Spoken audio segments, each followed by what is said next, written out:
எங்கம்மா பொழுது போன நேரத்தில் வெளில நின்றுருக்க? பொழுது பண்ண சந்தன ஒரு வாசு செம்மையாக மல்லிகைப்பூவை ஸ்கூலில் ஒரு அக்காடை கேட்ட கொடுத்தாங்க அவங்க வீட்டில் இருந்து அதை கொண்டு வந்து எடுத்து வச்சுக்கணும். ஒரு செடி வர்றதில்ல. ஒரு செடி நல்லா வளர்ந்துட்டு இருக்கு, அந்த செடியை விட மாட்டேன். வைக்கல, இங்கே வச்சிருக்கேன் பாரு. அப்படி எடுத்து விடலாம் அப்படின்னு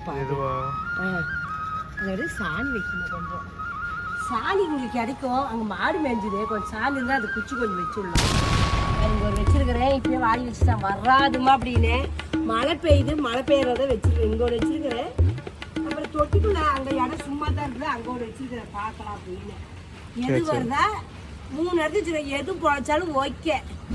Few moments later. நீ வச்சிருக்கிறேன் கிளம்பாரு. எப்போ நம்ம வெள்ளிக்கிழமை வாழ்ந்து நாளைக்கு வந்து 8 நாள் ஆகுது கிழங்கு சந்தையில் வாங்க மாட்டேன். இந்த கிழங்குல ஒரு சூப்பரான ஒரு கேரளா ரெசிபி நான் செய்யறேம்மா. ஆமா வேவிச்சிருப்ப, வெந்ததுக்கு அப்புறம் நான் செய்யறேன். சரி சரி, டீ வச்சு அடுப்பு வச்சிடறேன். சரி வெந்துச்சுன்னு பார்ப்போம். எத்தனை சத்தம் இருந்தது? ஒரு 5 விசில் பக்கம் விட்டேன். வேகல செய்யணும். வேகலையா? இன்னும் வேகணும். சரி, அப்ப இன்னொரு 4 விசில் விட்டா கரெக்டா இருக்கும். இருக்கும். அப்பன் கிழங்குல ரெடியா உட்கார்ந்துட்டு இருக்கு, வேகல. 1 hour later. நைட்டு வேலைய ஆரம்பிச்சிட்டியா? ஆமா சார், நைட்டு டிஃபன் செய்யணும்ல. நைட்டு கூட மங்களகரமா இருக்கு. லைக் பேட்டனே கொஞ்ச நேரம் படுத்துருந்தேன், அப்புறம் எந்திரிச்சு கைகள் மூஞ்சி கழுவிட்டு தாளிச்சுக்கிட்டு சாமி கும்பிட்டு ஒரு டீ அடிச்சுட்டு சரி இப்போ சாப்பாடு செய்யலாம். சாப்பாடு செய்யணும், காலைல தான் செய்ய உங்களுக்கே தெரியல. இப்போ மாவு வச்சுருக்கேன், எடுத்துச்சு இட்லி ஊற்றி ஒரு சாம்பார் வைக்கலாம். நேற்று ஆட்டினியா? நேற்று ஆட்டினேன். ஓகே ஓகே, ஆட்டி வச்சுருந்தேன். சரி நைட்டில் டிஃபன் செஞ்சது நல்லா இருக்கும். 2 நேரம் சோர்த்திங்கிற, 1 நேரம் டிஃபன். அதான் சரி இட்லி சுட்டு சாம்பார் வைக்கலான்ட்டு. ஓகே, லாஸ்ட் டைம் வீடியோ போட்டோம்ல, அதுல வந்து நிறைய பேர் அந்த சேலை காமிச்சோம்ல. ஆமா, 3 சேலையுமே சூப்பரா இருக்கும். பச்சை கலர் சேலை இருக்குல்ல, அதான் எல்லாரும் நிறைய பேர் சொன்னது அந்த பச்சை கலர் சேலை தான் நல்லா இருக்கு அப்படின்னாங்க. ஸோ எனக்கு நிறைய பேர் இன்ஸ்டாகிராம்ல வந்து சேலை எங்க வாங்கினீங்க நிறைய கமெண்ட் வந்துச்சு. நான் வந்து அந்த வீடியோ ஃபர்ஸ்ட் கமெண்ட்லயே வாங்கினதை பின் பண்ணி வச்சிருந்தேன். இந்த இதுலயுமே நான் வந்து அந்த சேரீயை பின் பண்ணி வைக்கிறேன், பாருங்க நல்லா இருக்கு. இதோட விட மாட்டேன், தீபாவளிக்கு முடிவு பண்ணல. எனக்கு ரொம்ப பிடிச்சிருக்காட்டு. ஏன்னா அன்னைக்கு 2 எடுத்து கொடுத்தா அது கட்டினது எனக்கு ரொம்ப அப்படியே அழகா இருந்தது. அதே எனக்கு மறுபடியும் அதே வேணும்னு 3 வாங்கி கொடுத்தான். நல்லா இருக்குது. எனக்கு 3 கலர். எனக்கு பச்சை தான் நிறைய இருக்கு பாருங்க. இப்பயும் பச்சை தான் கட்டிருக்கிறேன். எனக்கு பச்சை ரோஸ் தான் எடுத்து ஏகப்பட்டது இருக்கும். நிறைய காட்டன் சேலை உனக்கு வாங்கி தரேன். சரி கேட்டேன், நீட்டா காட்டுங்க. இதுமே காட்டுதாங்க. ஆமா ஆமா, நிறைய பேர் எப்படி நீ மாவாட்டுறன்னு கேக்குறாங்க. மாவா அது ஒரு நாள் நான் ஊரைக்கிறதுக்கு வீடியோ எடுத்தீங்க. சரி, அடுத்த வீடியோல வந்து மாவு எப்படி ஆட்டுற எல்லாம் 1 by 1 சொல்றேன். ஓகே, சொல்லலாம். அது மாதிரி ஆட்டுடுங்கனே, அவங்களுக்கு யூஸ்ஃபுல் ஆகும்ல, அதுக்கு தான். ரேஷன் அரிசி தானே யூஸ் பண்ணி ஆட்டுவேன்? ரேஷன் அரிசி நல்ல விஷயம். ரெண்டுமே போடுவேன், மிக்சிங். ரேஷன் அரிசி வந்து ஒரு படி குண்டு அரிசி தான் வாங்கி வச்சிருக்கிறேன். நம்ம ஊரைக்கிற அரிசி உங்களை காட்டுறேன் வாங்கல. ஃப்ரீயா படமா நம்ம யாக்கன்னு விடுவாங்க. அது ஃப்ரீ இல்ல, நம்மளோட உரிமை. உரிமையா? ஆமா, நம்ம கட்டுற வரியில தரது அதெல்லாம். நமக்கு அப்படி எனக்கு அது தெரியல. இங்க பாருங்க, ரேஷன் அரிசி குண்டரிசி தான். அதுமே இட்லிக்கு குண்டரிசி போட்டு இட்லி நல்லா பந்து பந்தா வரும். நல்லா பளிச்சுன்னு இருக்கு அரிசி. ஒரு வாட்டி 2 மாசம் போட்டேன். 20 கிலோ 40 கிலோ வாங்கி நான் பத்திரமா உள்ள சேஃப்டி பண்ணி வச்சுக்கிட்டேன். அப்புறம் நெல்லரிசி பாரு, இதுல குண்டரிசி. இது வந்து ஒரு சிப்பா எடுத்தேன், சிப்பா எடுத்து 25 கிலோ எடுத்தேன். இதுமே ஒரு பக்கெட்ல பார்த்து வச்சேன். இப்போ நல்ல அரிசி அந்த கலர் தான் இருக்கு. இது மட்டும் என்னவா? ஆமா, 2 ஒரே கலர்ல தான் இருக்கு. எவ்வளவு இது? எவ்வளவு கேங்கனே? இது 1100 ரூபாய் கண்ணே. 25 கிலோ. ஆமா, 25 கிலோ 1100 ரூபாய். அப்ப 1 கிலோ எவ்வளவு கணக்கு வருது? தெரியல எனக்கு, அதெல்லாம் கணக்கு பண்ண தெரியாது. அந்த அளவுக்கு எங்க அப்பா என்னை படிக்க வைக்கல. படிக்க வைக்க சொன்னாரு, நான் படிக்காத போயிட்டேன். அதனால அவர் மேல தப்புல என் மேல தப்பு. இப்போ 2 வருஷத்துக்கு எப்பயுமே ஊற வைப்பேன். அப்புறம் உளுந்தம்பருப்பு போட்டு ஊற வைப்பேன். உளுந்தம்பருப்பு தீபனேஷ் கல்யாணத்துல வாங்க உளுந்தம்பருப்பு இன்னும் கொஞ்சம் இருக்குது கண்ணே. கிட்டத்தட்ட 1 வருஷமே ஆகுது. 1 வருஷமே ஆகுதுல. உளுந்தம்பருப்பும் பொட்டுக்களையும் 2 மட்டும் தான் இருக்குது. உங்க கல்யாணத்துக்கு வந்து எல்லாமே இருந்துச்சு. என்னது உளுந்தம்பருப்பு? என்ன இவ்வளோதான் இருக்க மாட்டேங்குது. உளுந்தம்பருப்பு எவ்வளோ போடுவேன்? உளுந்தம்பருப்பாங்கண்ணே 2 படி அரிசிக்கு 2 டம்ளர் போடுங்கண்ணே. தண்ணி நிறைய பிடிச்சி பிரிட்ஜில் வச்சிருவோம். உளுந்தம்பருப்பு நம்ம பிரிட்ஜில் வச்சு நீங்கள் ஆட்டினா மாவு மதம் நல்லா வரும். வெந்தயம் போடுவீல? வெந்தயம் இதுலேயே போடுறேன். வெந்தயம் போடுறேன். Okay okay. அதான் வெந்தயம் ஒரு 25 கிராமுக்குண்ணே. உளுந்தம்பருப்பு 200 கிராம். நம்ம குழப்ப வேண்டாம், நம்ம வந்து தெளிவா அரைக்கிறத வந்து சொல்றேன். ஓகே. இன்னைக்கு என்னமா தக்காளி சாம்பாரா? தக்காளி சாம்பார் நல்லா இருக்கும். ஒரு நேரத்துக்கு தக்காளி என்ன சல்லீஸா கிடைக்குதோ? சல்லீஸா 2 கிலோ போடுறோம், 25 ரூபா. சரி சரி, ஓகே. 25 ரூபா நேற்று 2 கிலோ சமையல் வேணுங்க. உங்க ஊர்ல என்ன ரேட்டுன்னு சொல்லுங்க, நாங்களும் தெரிஞ்சுக்கலாம். இங்க நம்ம ஊர்லயே ராயல் ஜெரல் 30 ரூபாயாமா. சரி. ஸ்கூலுக்கு ஒரு ரகம் உங்க ஊர்ல எவ்வளவு தக்காளினே 30 ரூபாய்க்கு வாங்க அப்படிங்கிறாங்க. ஒவ்வொரு பக்கம் ஒரு ரேட்டு கண்ணே. அருமையான தக்காளி நேற்று வாங்கினது. இது வாங்கினமே எனக்கு ஒரு ஆசையா போச்சு. சந்தையில இது வாங்கின பொது சந்தையில வாங்கினேன். 2 கிலோ 50 ரூபாய்க்கு வேணுங்க. நல்லா ஃப்ரெஷ்ஷாக சூப்பராக இருக்குது. மழை வேறு பெய்யுது, விலையேறும். 4 கிலோ பார்த்து இன்னும் ஒரு 2 கிலோ வாங்கி போட்டு வச்சுக்கிறேன். பாருங்க மழை வந்து சாயங்காலத்துலேருந்து அப்படியே பேஞ்சிக்கிட்டே இருக்கு. சிலு நேமா நல்லா இருக்குது. நல்லா இருக்குது. தவளை பிடிச்சி சளி பிடிச்சிக்கிற மாதிரி இருக்குது. மத்தியானம் அப்படியே குளிர் காய்ச்ச மாதிரி அப்படியே குளிர் எடுத்துச்சு. என்னன்னு தெரியல திடீர்னு. பல்லு வலிலாம் சரியாயிடுச்சாமா? பல்லு வலி குறைஞ்சிட்டு இருக்கு. பரவாயில்ல. வலி இருக்கா? நசுக்குனா வலிக்குது. அது மாத்திரை முழுங்குறியா இல்லையா? முழுங்கிட்டே ஒரு செட்டு வச்சிருக்கிறேன். அது முழுங்கு கண்டினியூஸாக முழுங்குனாதான் அது சரியாகும். நான் சரி ஒரு செட்டு எடுத்துக்கிட்டோம். வலிக்குது, ஆனால் வலிக்குது ஆகுமே வச்சிருக்கிறேன். நீ வைக்கிற குழம்புக்கு தேவையான பொருள் என்னன்னு சொல்லுங்க. தேவையான பொருள் எல்லாத்தையும் எடுத்து வச்சிருக்கிறேன். பொட்டுக்கடலை வேணும், பச்சை மிளகா இல்லை, வரமிளகா போட்டுக்கலாம். சொல்லி ஒரு டைலாக் சொல்லு. என்னென்ன சொல்லி ஒரு பொருள் இல்லைன்னா ஒரு டைலாக் சொல்லுவேன். ஆமா, இல்லைன்னா இருக்கிற பொருள் வச்சுதான் யூஸ் பண்ணோம். எங்க அம்மாவுக்கு வந்து இப்ப தக்காளி சாம்பார் இருக்குது. தக்காளியே இல்லைனாலும் புளியை கட்டி வச்சு இருக்கிற பொருள் வச்சு செய்யணும். அவ்வளவுதான். ஏன் கஷ்டப்படுவானே? தக்காளி சாம்பார் தக்காளி தான் போடணும், புளி ஊற்றக்கூடாது. அதுவும் புளிப்பு இதுவும் புளிப்பு. இருந்தாலும் அந்த டேஸ்ட் வேற, இந்த டேஸ்ட் வேற. தேங்காய் பாருங்க கொஞ்சம் எடுத்து வச்சிருக்கிறேன். இது வந்து ஒரு 2 பீஸ் தேங்காய் கட் பண்ணி வச்சிருக்கேன் புதுசா. இஞ்சி பாருங்க கொஞ்சோண்டு இஞ்சி கட் பண்ணி வச்சிருக்கிறேன். பூண்டு ஒரு கட்டி, காரத்துக்கு 4 வரமிளகா, இந்த பொட்டுக்கடலை, பட்டைக்கிராம்பு போடுறேன். தக்காளி சாம்பாருக்கு தக்காளி என்ன செமி? இல்ல செமி, தக்காளி எப்படி சாம்பார் தான் நம்ம அப்படியே போட்டு மிக்ஸ் அரைச்சிக்கலாம். பச்சை தக்காளி பொட்டுக்கடலை போட்டுக்கலாம். பொட்டுக்கடலை பாருங்க ஒரு 50 கிராம் போட்டுக்கல. ஓகே, பாசத்துக்கு கொஞ்சம் பட்டை போட்டுக்கலாம். சாம்பாருக்கு பட்டை போட்டால் தான் சாம்பார் வாசமாக இருக்கும். அதுதான் தக்காளி சாம்பாருக்கு. கொஞ்சம் சோம்பு கொஞ்சம் வச்சுக்கோங்கண்ணே, ஊற்றிக்கலாம். இட்லிக்கு ஒரு அடுப்பு ரெடி ஆகுது. 2 கிராம் போட்டுக்கிறேன், அவ்வளோதான். இது வந்து இப்போ நான் அரைச்சி தக்காளி போட்டு அரைச்சிட்டு போகிறேன். சாம்பார் சேர்க்கிறோம், இட்லி மீனை ஊற்றிக்குவோம். ஏன்னா இட்லி ஒரு அடுப்பில் வேந்தால் நம்ம சாம்பார் மிக்சியில் அடிச்சு விட்டு ஊற்றுறது தான். அது ஒரு அடுப்பில் வச்சுக்கலாம். இப்போ இட்லி ஊற்றுறதுக்கு மாவு நான் ரெடி பண்ணி கொடுத்துறேன். மாவு கொஞ்சம் கெட்டியாக இருக்குது, கொஞ்சம் தண்ணி ஊற்றி கலந்துக்கலாம். இட்லிக்கு மாவு கெட்டியாக தான் இருக்கணும். இவ்வளோ கெட்டி தேவையில்ல சாமி, கொஞ்சம் தண்ணியாக இருந்தால் போதும். கடையெல்லாம் வந்து வலிச்சு தான் வைப்பாங்க. வலிச்சு வைப்பாங்களா? ஆமா, வலிச்சு வச்சா கூட கட்டுப்படி ஆகாது. அது நல்லா நுரையா இருக்கும். வேற சோடாக்கு ஏதோ போட்டு சாப்பிட்டா பண்ணுவோம். அந்த இது நம்ம ஆமா, ஒரே நாள் வந்துட்டு ரெடி ஆயிடும். கொஞ்ச நேரத்துல அந்த ஈஸ்ட் போடுவாங்க, செவனப் ஊத்துவாங்க. நம்ம கல்யாணத்தப்போ அரைச்சிட்டு காலையில தான் அரைச்சிட்டு வந்தோம். காலையில ஒரு 5 மணிக்காட்ட அரைச்சிட்டு வந்தோம். அவங்க 7 மணிக்கு இட்லி சுட்டாங்க. எப்படிங்கண்ணா அதுக்குள்ள இதாச்சுன்னு கேட்டா அதெல்லாம் 7 ஊத்துனா சரியா போயிரு தம்பி அப்படிங்கிறாங்க. இந்த மாதிரி வித்தியாசமா மாவு புளிக்க வைக்கிறதுக்கு நீங்க என்ன டெக்னிக் யூஸ் பண்றீங்கன்னு சொல்லுங்க. எனக்கு தெரிஞ்சது வந்து நார்மலா விட்டாலே புளிச்சிரும். அப்புறம் வந்து லெமன் சால்ட்னு ஒன்று இருக்கு.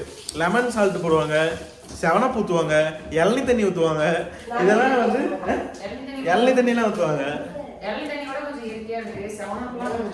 அது தெரியல. ஆனா நம்ம கல்யாணத்துக்கு அவங்க செஃப் தான் சொன்னாரு, இளநீ தண்ணி ஊத்துனா டக்குன்னு இதாயிருவோமா.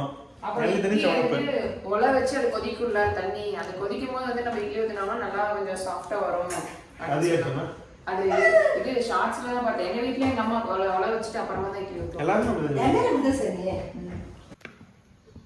வந்து நம்ம தனித்தனியா உளுந்த பருப்போம் அரிசி தனித்தனியாக இருக்கணும்னா மாவு நல்லா பொது இருக்கும். நான் வந்து ஒரு பிடி தான் அப்படின்ட்டு உளுந்த பருப்பு, வெந்தயம், அரிசி எல்லாம் ஒன்றாவே ஊற வச்சு ஆட்டி வச்சேன். அதனால தான் கொஞ்சம் சோடா கொஞ்சம் நான் போட்டில போட மாட்டேன். உனக்கு வந்து இட்லிக்கு சாம்பார் பிடிக்குமா, சட்னி பிடிக்குமா, வேற என்ன பிடிக்கும்? இட்லிக்கு தக்காளி சாம்பார் பிடிக்கும், அப்புறம் குருமா குழம்பு பிடிக்கும். உனக்கு என்ன இட்லிக்கு சாம்பார் பிடிக்குமா, சட்னி பிடிக்குமா, என்ன பிடிக்கும்?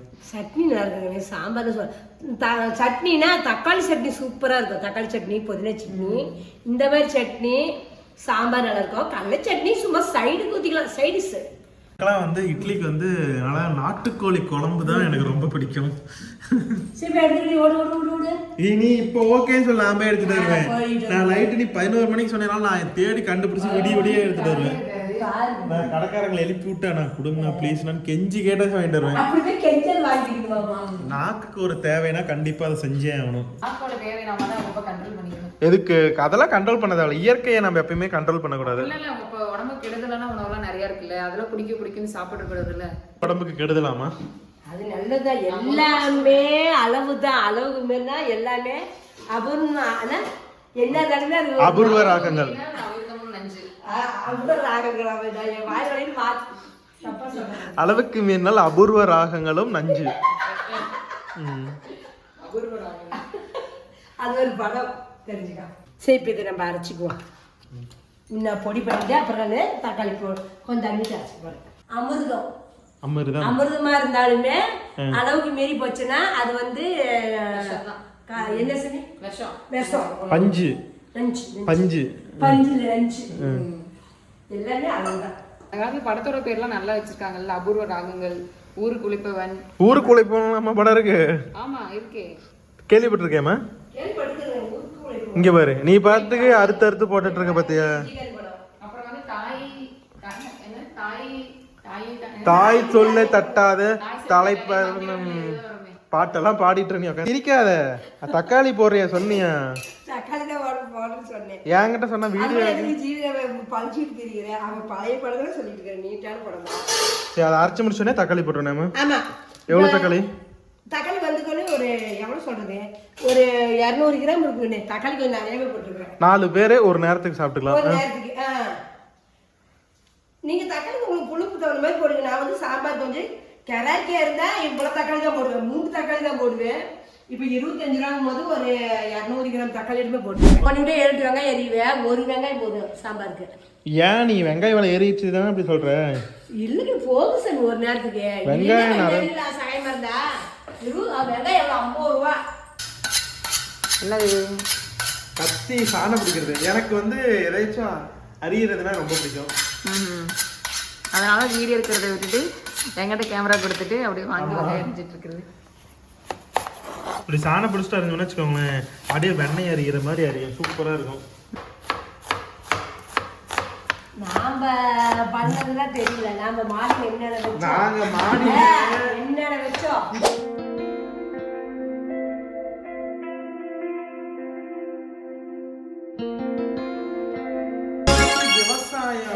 புரட்சியே பசுமை புரட்சி கேள்விப்பட்டிருக்கியா?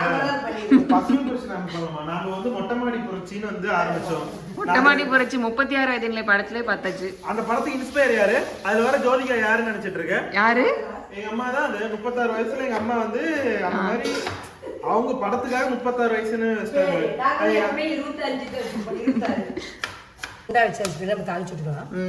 எனக்கு இந்த தக்காளி குழம்புல கடைசியில இந்த மல்லி போடும் போது தான் எனக்கு ரொம்ப பிடிக்கும். கொத்தமல்லி போட்டா சூப்பரா இருக்கும். மல்லி போட்டோம்னா கொத்தமல்லி தழை போட்டோம்னா வாசம் நல்லா இருக்கும். இன்னைக்கு கொஞ்சம் புதினாவும் போட்டுக்கலாம். நமக்கு நம்ம செடியில தான் பொரிச்சிட்டு வந்தாங்க தான மத்தியானம். சரி, கடையில வாங்குறத விட செடியில இருக்கிறது நல்ல வாசமா இருக்கும். பாத்தீங்கன்னா அன்னைக்கு பொண்ணு சட்னி ஆட்டி நம்மளுதான் சமையல் வாசம். குழம்பு தாளிச்சு விட்டுருவாங்க. சல்பூர் ஆயாடு கொஞ்சம் கடவுளுக்கு பருப்பு போட்டுக்குவோம். இப்போ வந்து புதினா தழையே கருவேப்பிலை தலையும் போட்டுக்கணும். பெரிய கட்டில் தழையை போட்டுக்கணும்.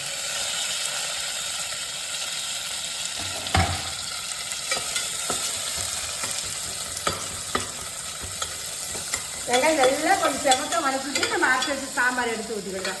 கடலை தேங்காய் நல்லா வணங்கிருச்சு. இப்போ வந்து அரைச்சி வச்சு சேர்த்துக்குவோம். இது கூட தண்ணி எவ்வளோ ஊற்றணும்? தண்ணி வைக்கணும். நம்ம தண்ணி ஆட்டி வச்சுக்கலாங்கண்ணே, கொஞ்சம் கெட்டி ஆகிடும். ஓகே, அதனால் ஒரு சொம்பு 1.5 சொம்பு தண்ணி வைக்கலாம். ஓகே, இங்கே பாருங்க, நான் அதனால் ஒரு 1.5 சொம்பு தண்ணியாட்ட வச்சுருக்கிறேன். ஏன்னா ஒரு 50 நல்ல தண்ணி கிடைக்கானே அது கொடுக்கணும். இட்லி இருக்கிறதா அது ஊற்றுறதுக்கு எவ்வளோ தண்ணி வைக்கணும்? தண்ணி வைக்கணும். நமக்கு எவ்வளோ குழம்பு வேணுமோ அது நமக்கு எவ்வளோ தண்ணி வேணுமோ அவ்வளோ தண்ணி வச்சுக்கலாம். நம்ம கெட்டியாக விலை கட்டி வச்சுக்கலாம். நம்ம தண்ணி எடுத்து தண்ணி அடிச்சுக்கலாம். நம்ம சரிண்ணா கொஞ்சம் சாம்பார் தண்ணி எடுத்து ஊற்றினா நல்லாயிருக்கும். கட்டியாச்சா சட்னி? ஆமாம், அவ்வளோதானா? ரொம்ப சிம்பிள். ஆமாம், ஏதாச்சும் பேச்சுலர் பாய்ஸ்லாம் பார்த்தீங்கன்னா கண்டிப்பாக இந்த மாதிரி ட்ரை பண்ணுங்க. 10 ரூபாய்க்கு மாவு வாங்கணுமா, 10 ரூபாய்க்கு தக்காளி வாங்கணுமா, ஒரு நேரம் வேலையாக முடிச்சிடலாம். ஆமாம். கொத்தமல்லி தழை போட்டுப்போம். இதுக்கு வந்து சாம்பார் கொத்தமல்லி தழை போட்டோம்னா வாசம் நல்லா இருக்கும். இது வந்து இப்போ நல்லா பச்சை வாசம் போகிற வரைக்கும் நல்லா ஒரு 5 நிமிஷம் நல்லா கொதிக்கிடும். அப்போ நம்ம பார்ப்போம். இந்த சைடு வந்து இட்லியுமே வெந்துருச்சு. ஏன்னா இட்லியில் விரிசல் விட்டுருக்கு. இதுதான் வந்துட்டு rice cake. Rice cake, rice cake, விரிசல் விட்ட கேக், அரிசி கேக். பரவாயில்ல, பார்க்கவே நல்லா மெது மெது மெதுன்னு இருக்கு.